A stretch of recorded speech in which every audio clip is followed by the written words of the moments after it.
Welcome back to Heart with Mama Colleen.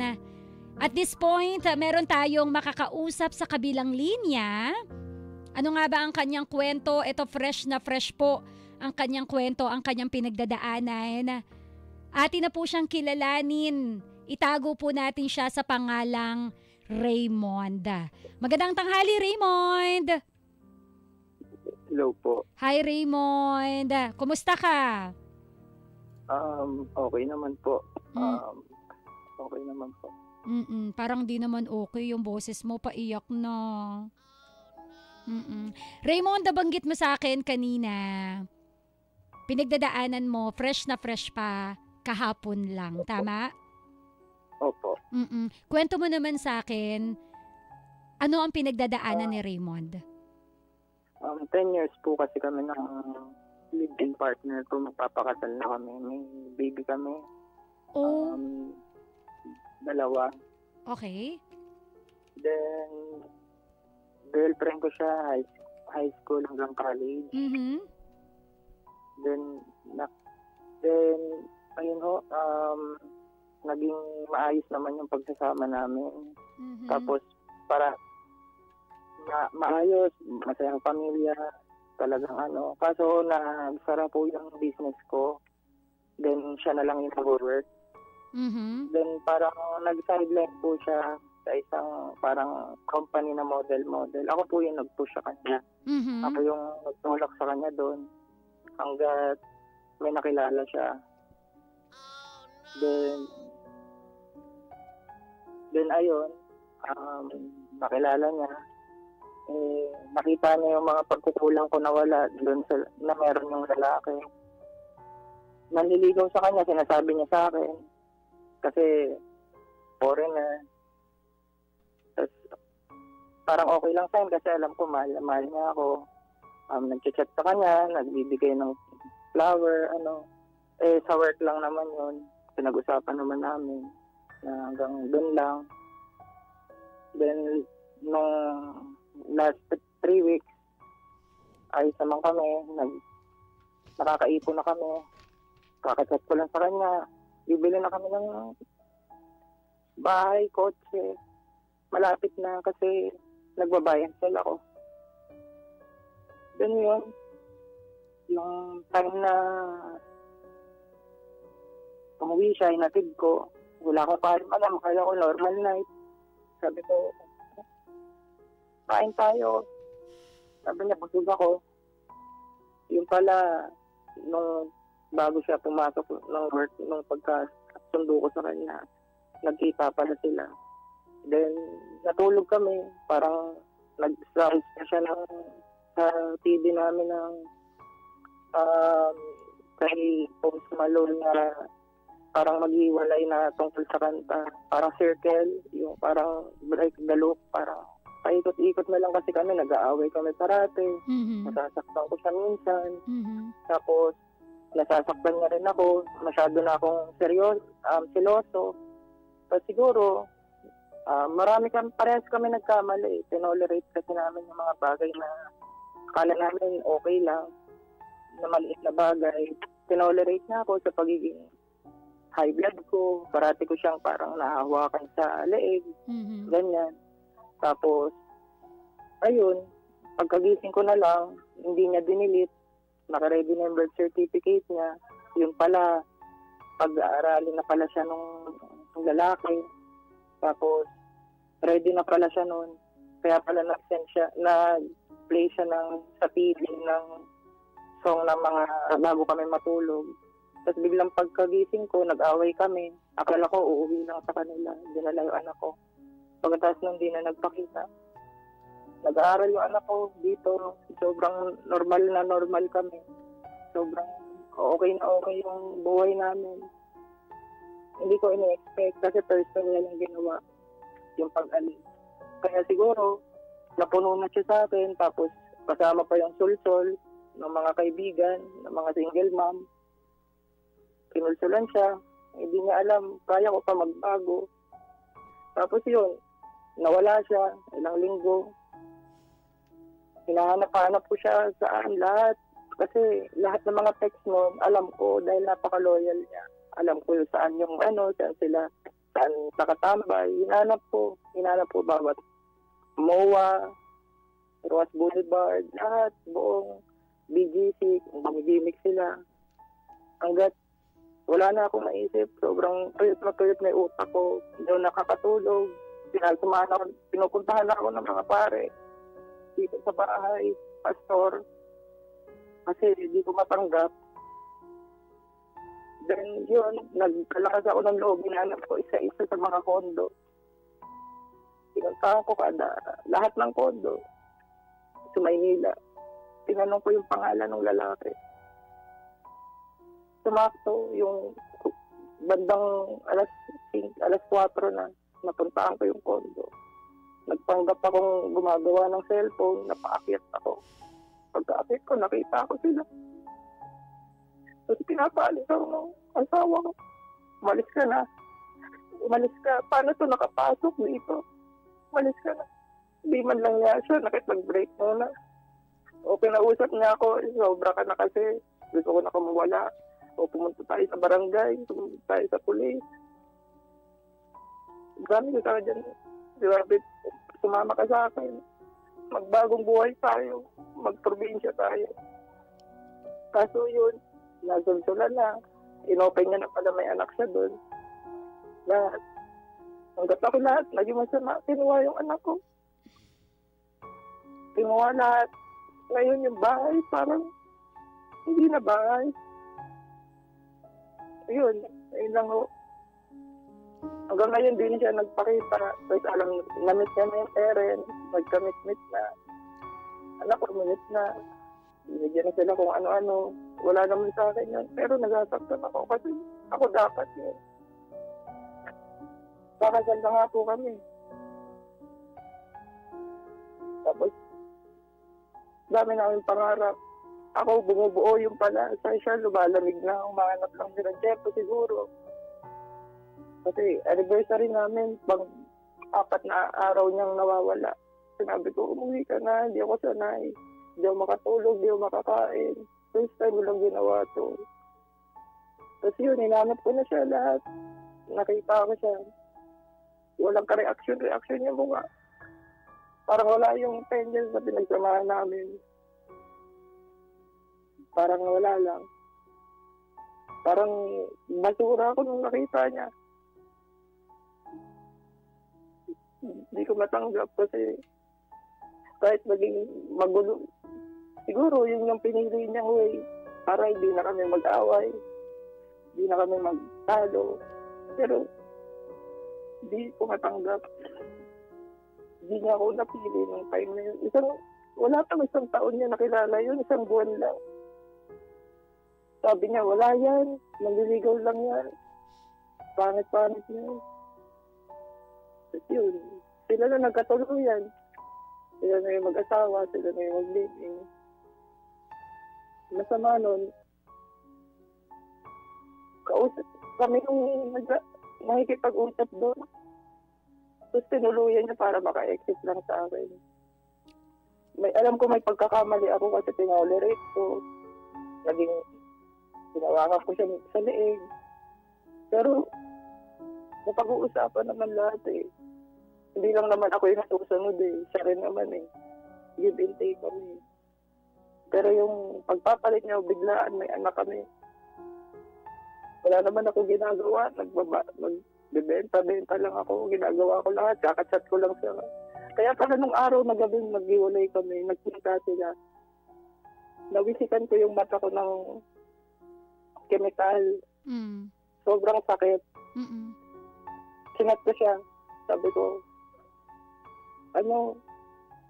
masakit yung mata ko, nalagyan ng gusto ko magpa-doktor. Nasa trabaho siya nun. Sabi niya, okay, so, ayos ka lang ba? Tapos di na nag-reply. Tapos nang uwian na, sabi niya, sunduin mo na ako. Parang may iba. Hindi katulad yung dati na, uy, ano nangyari? Parang,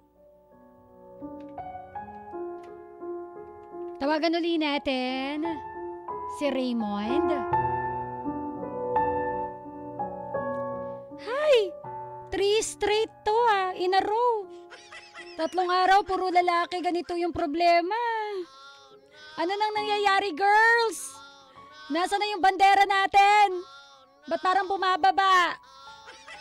Ayan, so napansin mo na hindi na siya katulad ng dati. So yun na yung naging simula. Oo. Mm-mm. So, Ngayon po. mm-mm. Oo. Ngayon ba, when you say sila na yung pamilya, sila na yung magkasama, hindi pa naman kasal. Kumbaga live-in pa lang ito. Oo. Anong sabi Sila ng na. pamilya mo? Anong sabi ng pamilya niya? Yung Nakakausap mo pamilya ba? ko, opo. Bali yung pamilya niya, alam na eh. Unang-una pa lang eh. Gusto na Pero, talaga maka-escape siguro sa akin. Kasi siya lang nagtatanggol sa akin. Kumbaga, pinili nila po yun kasi parang talagang big time eh. Billionaire. may lahi eh. Billionaire po eh. Ano yun? Success stories. And then, so parang yung pamilya niya happy pa na nangyari yun. So, nagkita nga po sila kahapon. Alam nilang hindi ko alam. Alam nilang ginagawa nila kaming tanga. Pamilya mo, anong alam nila? Alam nilang di namin alam. Sinasabi nila, wala raw contact, wala raw ganyan, ganon. Mhm. Anong sabi ng magulang mo? Una, sinasabi nila, magpakatatag ako, huwag ko isipin yung nakaraan, huwag mo nang intindihin mo yung mga parating na bukas, yung buhay mo. Kasi ma'am, yung, alam niyo po yung pagmamahala namin dalawa, kahit po nagloko yun ma'am, alam po niya sa sarili niya kung gaano kami ka soul, yung soul namin talagang attached sa isa't isa madam. Ma'am. Kumbaga yung mga pinagdadaanan, that is normal sa mag-asawa. Kumbaga marami na kayo nalampasan, ang tanong mo, bakit ngayon pa siya bumitaw? Opo. So ngayon... Alam po po, madam, ang sinasabi po niya doon, kasi narinig ko sa... Ginawa ko po kasi lahat, madam. Yung lalaki, isa-isa ko yung friend. Sabi ko, I'm the sister. Do you know this guy? Tapos may nag-reply sa akin, isang ahente. Oo, friend namin po yan. Sabi ko, pwede po bang patawagan, madam? Kasi nawawala yung kapatid ko. Sabi, inispa kita. Asawa mo yun, no? Sige, tawagan namin. Tapos niloudspeak. Tinext muna nila. Hi, how are you? Tapos biglang sinabi, I'm with my wife. You want to talk? Kasi yun, nag-usap sila. Tapos biglang inopen ng babae. Sabi ng babae, ate, alam mo bang yung asawa mo nag-reach out sa amin? Ay ate, huwag niyo pong kausapin yan. Ayoko pong kausapin. Abusive po yan. Ayoko po dyan. Alam po na nito. Ayun, simula nun. Doon ko, inaanap ko pa rin siya nun. Akala ko kasi natatakot lang siya. Or dahil nahuli ko siya, nagkamali siya isang beses, pinuloy niya na lang. Hindi ko kasi alam, wala siyang sinabi. Ang sinabi niya lang sa nanay niya sa akin, sinabi lang sa akin ng nanay niya, magpapalamig lang siya sa malayo. Kasi hindi na raw siya makahinga sa mga problema, sa trabaho. Pero alam ko po sa deep inside ko, dun siya dumiretso kasi ayun yung huli. Wala naman siya ibang pupuntahan. Doon ko siya nahuli. Tapos ngayon, dun sa may, abusive raw ako, yan. Alam ko naman po na nagkamali talaga ako. Hindi ko naayos yung pamilya. Kami hindi namin naayos. But ito po yung every decision talaga merong consequence. Totoo. Diba? Kasi po, inaano niya na matino po yun, sobra. Kaya nga po, mahal. Sa kulat, nagtuturo sa akin kasi madali na po siya. Simula bata kami, tinuturuan niya ako, caring siya, sweet, mapagmahal.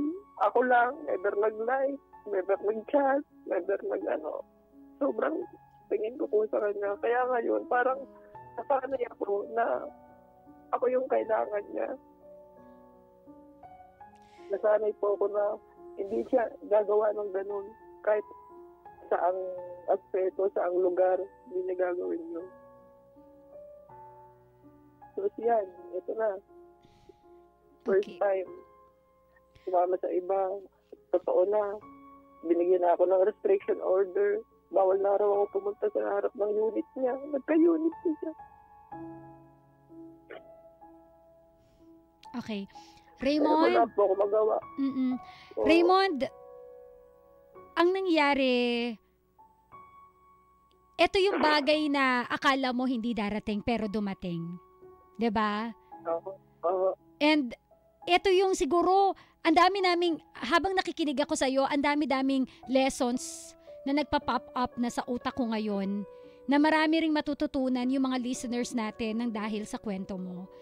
Ngayon, bago ko sabihin yung mga lessons na yon, ikaw, ngayon na nangyari na to, ngayon na in pain ka, aminado ka na may ambag ka, bakit nagkaganito yung nangyayari sa buhay mo, kung ikaw ang tatanungin, ano ang learnings mo na pwede mong ituro sa mga listeners natin ngayon? Kung mag-asawa kayo, magmamahal kayo, mahalin nyo talaga, respetuhin nyo. Huwag nyong pagbubuhatan ng kamay.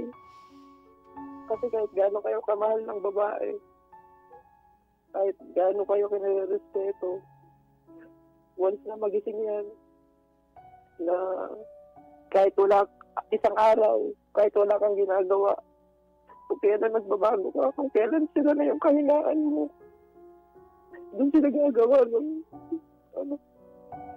kung kailan sila pwedeng umexit, doon sila exit. Kaya doon, habang masaya kayo, talagang totoo, hindi mo kasi mararamdaman kung hindi mo makikita kung nagbabago na. Kasi kung nakapokus ka nun, sanay ka na mahal ka niya, mahal mo siya. Kaya hindi ko po napansin. Kaya sinabi ko, hindi na kami magsisigawan, nangyari ulit, huli. Kaya umalis siya. Nagawa niya yun. Ang lesson ko, ayan, mahalin mo yung asawa mo. Mag-give and take kayo, hindi lang ikaw. Hindi porket lalaki ka, head of the family, dapat isingian mo rin siya ng side parate. Hindi yung babrasuhin mo parate yung asawa mo. Ayun mo, dapat hindi mo siya parang pinapamigay or dapat talagang seloso ka or kung seloso, dapat try lang talaga dapat. Kaya si God, ayun talaga ako. Nagsisimba kami madalas, nagdadasal kami araw-araw habang kumakain, bago matulog. Ginagawa namin po. Simula, naging magjowa kami. Kaso, hanggang doon lang, hindi namin na-apply na yung mga ng tuwing linggo or ng Diyos sa relasyon namin. Parati kami nag-uusap na, nagsawa na lang kami. Mag-uusap ng paano ayusin yung buhay, ba't ganito, ba't ganyan. 8-10 years. Ayun ma'am, ayun yung lesson ko. Diba? Kung magmamahal po ulit ako, siguro, sarili po dapat muna. Kasi, pag iniwan ka po ng mahal mo, to, parang, wala po sa akin na pera ngayon, ma'am. Walang-wala, zero, hindi ako pinili. Inahabol-habol ko, kahit di pa ako pinili. Ina-add ko, hinahanap ko lahat ng Facebook, minessage ko ilang number na. Ayun o. Well, Raymond,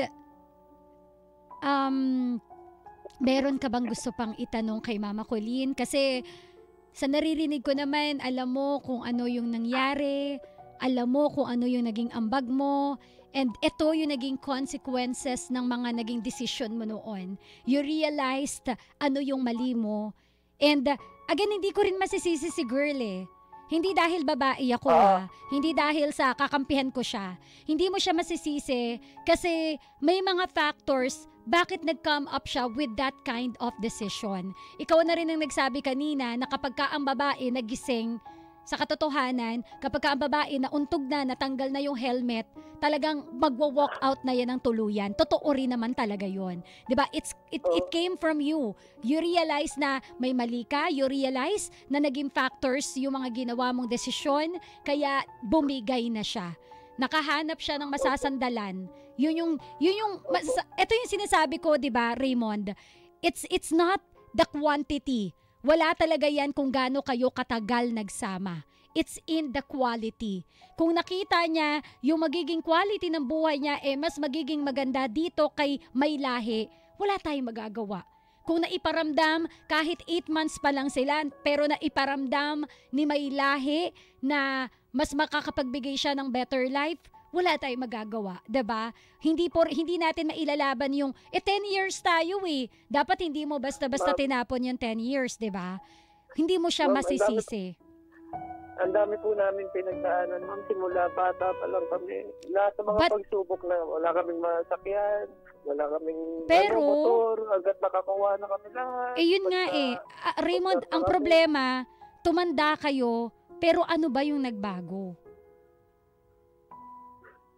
You grow old together. Inaabot nyo yung pangarap nyo together.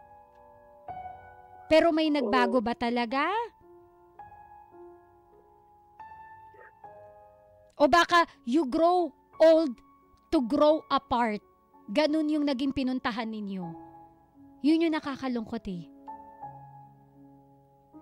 You grow old together, sabay kayong nangarap. Pero habang kayo tumatanda,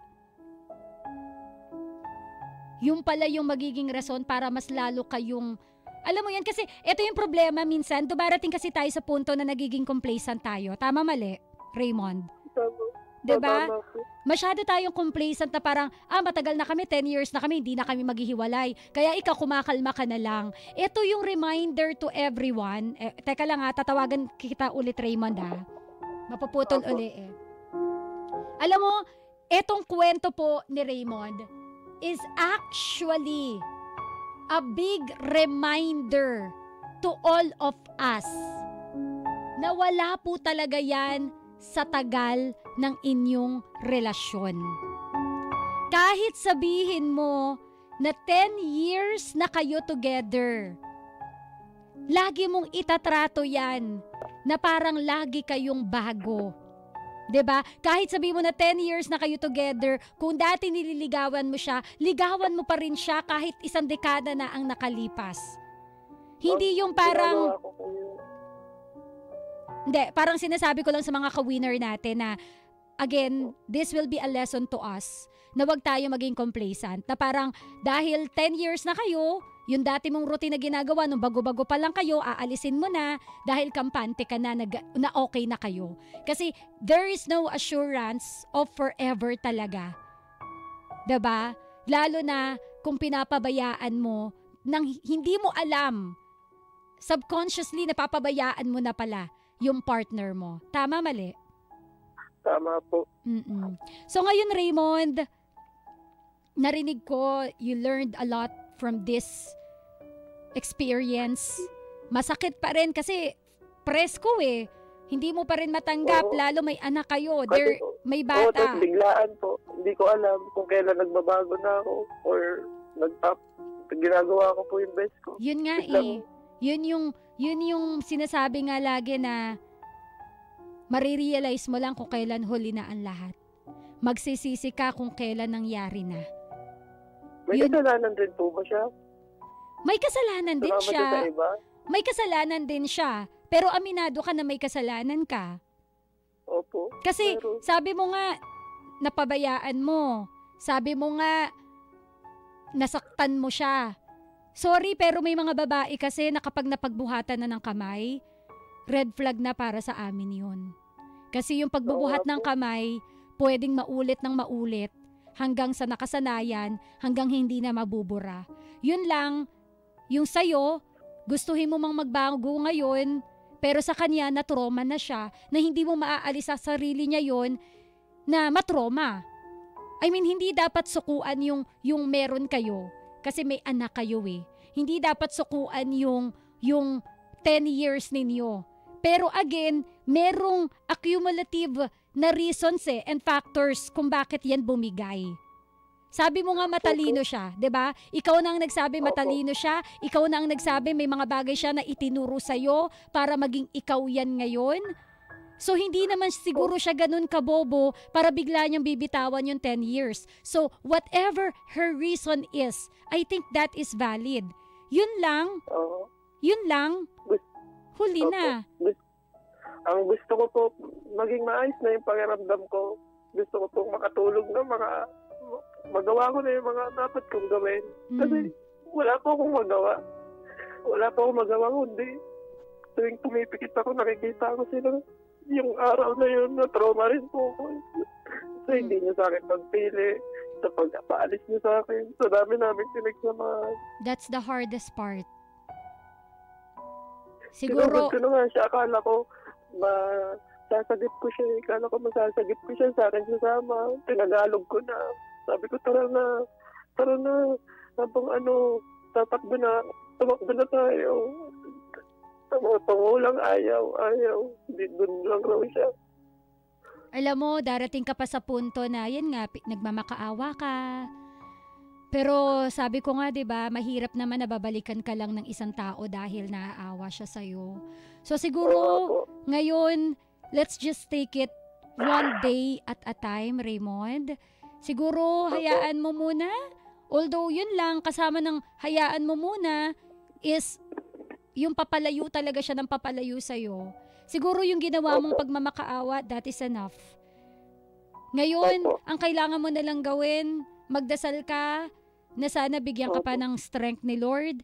Kausapin mo yung magulang mo, if it can help, nakausapin mo sila. And magpakatatag ka. Para nang sa gayon, kung babalik man yung mga anak mo sa'yo, makikita nila na okay ka. Opo. 'Di ba? So magpakatatag ka pa. I know, may mali. May mga realizations tayo. And nandun na lang tayo sa fact na someday, ma-accept natin na may nagawa tayong kasalanan at kailangan nating tanggapin na kailangan din nating mag-let go at patawarin yung sarili natin. Siguro, ang kailangan mong gawin ngayon, Raymond, forgive also yourself. Patawarin mo na nagkasala ka. Patawarin mo na nagkamali ka. Pag napatawad mo yung sarili mo, everything will follow. Kasi ngayon, I'm sure, kaya hindi ka rin makamove on.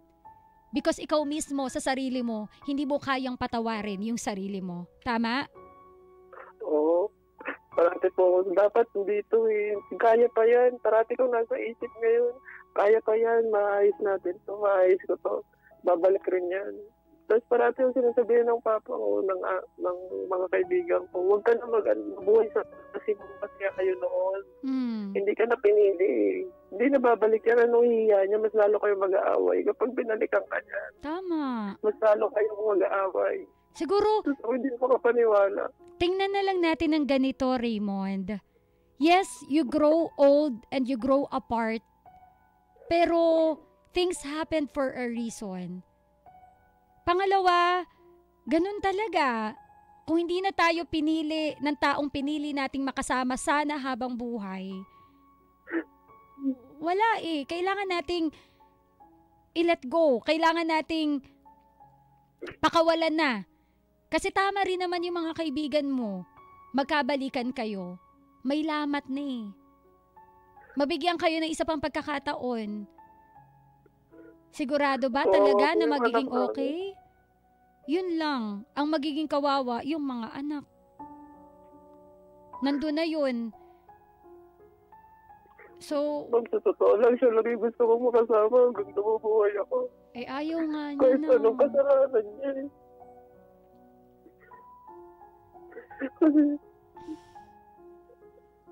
Kasi wala na akong ibang lahat ng nangyayari sa mundo siya lang yung nakikita ko. Wala akong ibang tinignan na kahit dati. Alam niya po gano'n ako kaano sa pamilya namin. Ang mahirap kasi nagkaroon ka ng karibal na 'di ba? So Raymond, pray ka lang. Opo. Pray ka, punta ka sa simbahan, kausapin mo yung mga magulang mo. Do it every day. Kung maririndi sila, yaan mo na. Kailangan mong ilabas yan eh. Kailangan mo nang kausap eh. So gawin mo lang ng gawin yan. Ngayon, you need to acknowledge the pain. You need to embrace the pain. Pero naniniwala naman ako, this is the promise of the Lord, 100%. You will be okay. Yun yung sigurado ako. Ngayon, masakit na masakit yan, lalo't kahapon lang nangyari. Diba? Ma'am, sa totoo lang, sobrang sakit po kasi nananahimik kami ng anak ko dito. Dito siya nag-aaral. Ako yung nagpapakain, tulog, naghatid sa school. Tapos bigla na lang kukunin na nila. Ita-transfer na nila sa malayo. Ako Hindi na na ba- mag-isa sa bahay. Hindi na ba kaya pag-usapan yung tungkol sa mga bata? Ayaw po. Ilang Gusto sa akin ilayo. ilang taon na yung mga bata? 7 years old. Yun ang Tapos, sa custody pa kasi talaga yan ng mga ng nanay eh, pag saka hindi ganyan. po kami kasal, ma'am. Hindi, kahit hindi kayo kasal, pag ganyang edad talaga, nasa custody pa talaga ng nanay. So, yun pa, 'di ba? Hindi kayo kasal. So ngayon, Opo. siguro hayaan na muna natin. And Opo. let time heal all wounds. Opo. Basta ikaw, kung ngayon yan ang gusto niya, magpakalayo-layo, ngayon ang gusto niya, sumama na sa kano, go, hayaan na lang natin muna. Opo. Kung ayaw mo na rin naman talaga ng gulo, sige. Pero naniniwala Hindi ko naman, nga po nalaman yung reason niya. ha? Alam ko, ayun na po siguro yung reason. Pero hindi niya po ako nakausap kahit isang beses. Pinagplanuhan niya po ako. Ay, 'di ba? Matagal niya nang gustong kumawala. 'Yun ang totoo doon. So kahit anong Oo nga po. pagmamakaawa ang gawin mo, kahit anong pagluhod at pag-iyak mo, kahit ipadala mo pa yung balde-balde mong luha sa kanya, kung desidido na siya, wala na tayong magagawa. Opo.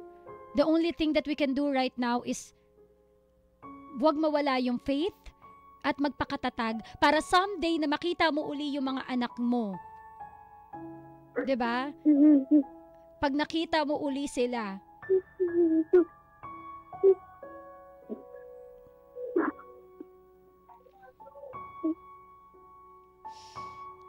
ay, yun ang mahirap, no? Kung kailan gusto na nating magbago. Pero yaan mo na, Raymond, just forgive yourself. Patawarin mo ang sarili mo. Mapapatawad mo rin siya kung bakit umalis na siya. Let's just pray for the best. Hope for the best. Someday mahanap mo rin yung itinakda talaga para sa'yo. Minsan Opo. akala natin siya na, 'di ba? Minsan akala natin, uy, 10 years. Parang kami na talaga, mag-asawa na kami, may anak na nga kami. Pero minsan hindi pala dun yung forever eh. Ang dami na po namin pagsubok. Quarantine lahat. 2015, 2014. Dami na po namin napuntahan. Maraming pagsubok, maraming pagkakamali, maraming learnings. Baunin mo sa next relationship mo. Opo. Talaga po, minuto ko po talaga lahat ng pag-uugali kong pangit. Lahat ng mga realization. You know what, alam mo, ang bilib ako sa'yo. You acknowledge your mistakes. Opo. Bilib ako sa'yo kasi hindi mo lang pinopoint yung finger sa kanya. Actually, tinanong mo pa nga ako, Mama Kulay, may kasalanan ba siya? Alam mo, nandun ka sa stage na you're admitting your fault, your mistakes, at naniniwala ako na mabilis ka makaka-move on. Kasi alam mo yung mali. Ang next step ngayon, Raymond, is to forgive yourself. Patawarin mo yung sarili mo. So yun yung next step na gusto kong matutunan mo at gusto kong gawin mo. Opo. Okay? Wait lang, mapuputol uli. Tawagan uli kita. Tama, di ba ka-winner? By admitting your mistakes, isa po ng paraan yan para ma-let go mo yung pain na nararanasan mo ngayon. May mga tao na duwag aminin. May mga taong hindi nila kayang tanggapin yung kanilang pagkakamali. May mga tao na in denial na hindi ako may kasalanan. Siya talaga. Pero the moment na umabot ka na sa punto na naamin mo na may kasalanan ka rin, bakit nangyari ito, that is isang paraan para makalet go ka sa kung ano man yung pain na nararanasan mo ngayon. So yun, Raymond, okay? And someday, matatanggap mo rin yan na talagang isa lang siyang parte, isa lang siyang karakter ng buhay mo na nagturo ng lesson sa'yo. Tama, Raymond? Raymond, nandiyan ka ba? Hello? Hello? Teka. Hello, ma'am. Ayan. Narinig mo? Alam mo, yun din yun, no? May mga tao din talaga na dumaraan sa buhay natin, hindi talaga meant magstay habang buhay. Yun ang hubad na katotohanan. May mga tao na ipaparamdam sa atin na special tayo for one day, but hindi pang habang buhay. Ang mahalaga dito, Raymond, may natutunan tayo sa kada tao na dumadaan sa buhay natin. It will be painful now. Darating ka sa punto na sisisihin mo siya, darating ka sa punto na sisisihin mo ang sarili mo. I've been there. Pero alam mo, pag dumating talaga yung tao na para sa'yo, masasabi mo someday, kaya pala kami naghiwalay. Kaya pala siya dumaan sa buhay ko para lang maging better version ako ng sarili ko. Ito na nga po yun. Ito na nga po yun, ma'am. Ito na nga po yung nagpabenta sa akin. Hindi, alam mo, Raymond, minsan nakala natin siya na. Pero meron pa pala. Malay mo, someday. Opo. Diba? Parang siya hindi siya broken hearted, ma'am. Ha? Parang lumalabas kasi na kumakain pa. Parang hindi siya na broken hearted. Masaya siya ngayon eh. Opo. Nakahanap siya eh. Feeling niya naka-jackpot siya ngayon eh. Wala tayong magagawa. And again, sabi mo nga, hindi naman yan ngayon lang nangyari. Kumbaga, inunti-unti eh. Di ba nga nangyari for 8 months? So yun, baunin mo na lang yung lessons, magpakatatag ka, para kung mahanap mo yung talagang para sa'yo, buo ka na at mas better version ka na ng sarili mo. Okay? Opo. So Raymond, maraming salamat for sharing your story with me. Thank you for trusting Mama Colleen. And marami kaming natutunan sa kwento ng buhay mo. Kaya salamat. Opo. Basta kami, mga ka-winner, we will pray for you. Opo. Salamat po. Maraming Talagang salamat. hindi ko po kaya mag-isa. Kakayanin mo yan. Naniniwala ako. Malalampasan mo yan. Okay? Kasi ko pa naman. Sama ka sa... Nandiyan naman ang pamilya mo, yung nanay mo, yung tatay mo. Opo. Opo. Be strong. Opo. Magpadala ka pa rin ng regalo. Para hindi maramdaman ng mga anak mo na wala yung tatay nila. Opo. Or pwede yan, kung hindi makaabot sa kanila, ipunin mo lang. May napanood akong ganitong story na ang ginawa ng tatay, tinago niya lahat ng regalo niya sa kanyang mga anak. Dumating yung araw na malalaki na yung kanyang mga anak, ibinigay niya yung mga regalong naipon na yun. And whatever yung alam mo yun, yung pangit na image na nabuo sa kanila, nabura lahat dahil dun sa mga regalo na yun. So you can also do that. Kung halimbawang hindi makaabot sa mga bata yung regalo. And someday, hahanapin ka naman ng mga bata eh. Someday, magkikita uli kayo. Maraming salamat, Raymond, and be strong. Okay? Thank you po. Maraming salamat. Maraming salamat po, ma'am. Thank you po. Thank you po. Ka-winner, yan po ang kwento ni Raymond. Hindi niya totoong pangalan. Dito sa Heart to Heart with Mama Colleen. Ang bigat. Pero ang daming learnings. Sige nga, speak from your heart, bebe ko. Ano ang natutunan mo sa kwento ni Raymond? Ikaw naman ang magsalita. Sa aking pagbabalik, ikaw naman ang bibida. Once again, this is the story of Raymond. Dito, sa Heart to Heart with Mama Colleen. 91